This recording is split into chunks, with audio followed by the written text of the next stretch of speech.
Bismillahirrahmanirrahim. Assalamualaikum warahmatullahi wabarakatuh. Alhamdulillahirabbil alamin wa bihi nasta'in wa ala umurid dunya waddin wa ala alihi wa sahbihi ajmain, amma ba'du.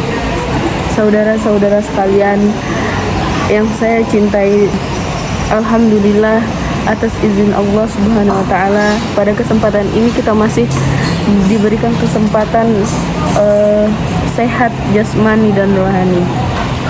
Selawat serta salam tidak lupanya kita curahkan kepada baginda kita Nabi Muhammad SAW yang mana telah membawa kita dari zaman yang gelap menuju zaman yang terang benderang. Saudara yang dimuliakan Allah Subhanahu wa taala, pada kesempatan ini saya akan menyampaikan ceramah yang berjudul Amar Ma'ruf Nahi Mungkar. Jika kita perhatikan yang fenomena yang terjadi saat ini pada masyarakat muslim, kita akan mendapatkan fenomena yang seharusnya menjadikan kita semua prihatin akan umat muslim ini. Sekian banyak kesirikan, kezaliman, kejahatan, kemaksiatan yang dengan begitu mudah kita temukan di sekitar kita untuk saat ini. Contohnya praktek syirik sudah menjadi suatu yang bisa dilakukan orang, bahkan paranormal. Tukang ramal, ahli zodiak dianggap sebagai tokoh panutan dan memiliki tempat terhormat di tengah masyarakat.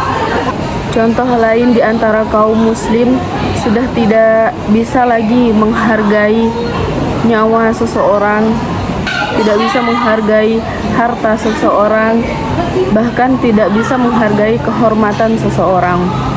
Padahal itu semua telah dilindungi oleh Islam dan tidak boleh diganggu. Menuruti hawa nafsu, tertipu daya oleh rayuan setan, serta gemerlapnya kehidupan dunia. Di sisi lain, di antara kaum muslimin tidak lagi memiliki rasa empati kepada kepedulian terhadap saudaranya sesama muslim.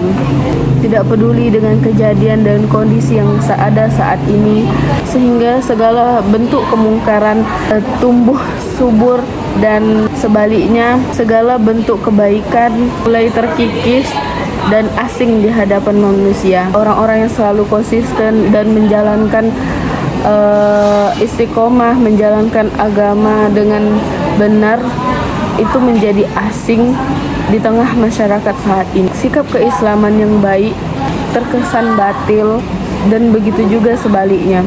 Yang sunnah sesuai dengan contohnya Rasulullah dianggap beragama, sikap beragama yang sangat ekstrim, dan sebaliknya yang ibdah dianggap sebagai jalan kebenaran sejati. Sangat miris untuk saat ini. Saudara-saudari yang dimuliakan Allah Subhanahu wa taala, karena itu amar ma'ruf nahi mungkar adalah kewajiban bagi setiap muslim yang paling utama, yang akan menjadikan jalan kebaikan, jalan keselamatan, dan menghindarkan dari murkanya Allah maupun di dunia ataupun di akhirat.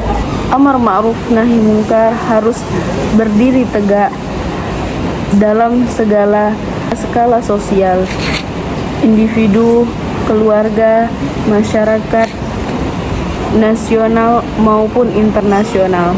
Kita harus senantiasa ingat bahwa amar ma'ruf nahi mungkar adalah perintah Allah Subhanahu wa taala yang mana telah menjanjikan kebenaran, menjanjikan keberuntungan bagi kita bila ditegakkan sebagaimana firman-Nya, dan hendaklah di antara kamu segolongan orang yang menyeru kepada kebajikan, juru kepada yang ma'ruf, dan mencegah kepada yang munkar.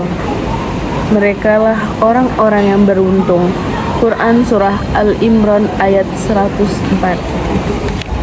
Dan Rasulullah SAW bersabda yang artinya, barang siapa di antara kalian melihat kemungkaran, hendaklah ia merubah dengan tangannya. Jika tidak mampu, maka hendaklah ia merubah dengan lisannya. Jika tidak mampu, hendaklah ia merubah dengan hatinya. Dan demikian itulah selemah-lemahnya iman. Hadis riwayat Muslim. Saudara-saudari yang saya cintai, kita memohon kepada Allah agar diberi kebasirahan, kekuatan hati, kekuatan ilmu, kekuatan lisan, membedakan antara hak dan batil, yang ma'ruf dan munkar. Kemudian kita bersama-sama menegakkan yang ma'ruf dan memberantas segala bentuk kemungkaran dan kebatilan, dengan harapan semoga Allah menggolongkan kita sebagai mukmin sejati, melimpahkan rahmat bagi kita dan menjadikan kita sebagai orang-orang yang beruntung. Kiranya sekian ceramah atau pidato yang bisa saya sampaikan. Jika ada kesalahan, itu datangnya dari saya, dan jika ada kebenaran, itu datangnya dari Allah Subhanahu wa taala. Kalau ada jarum yang patah, jangan simpan sampai berkarat. Kalau ada kata yang salah, maafkan saya di akhirat.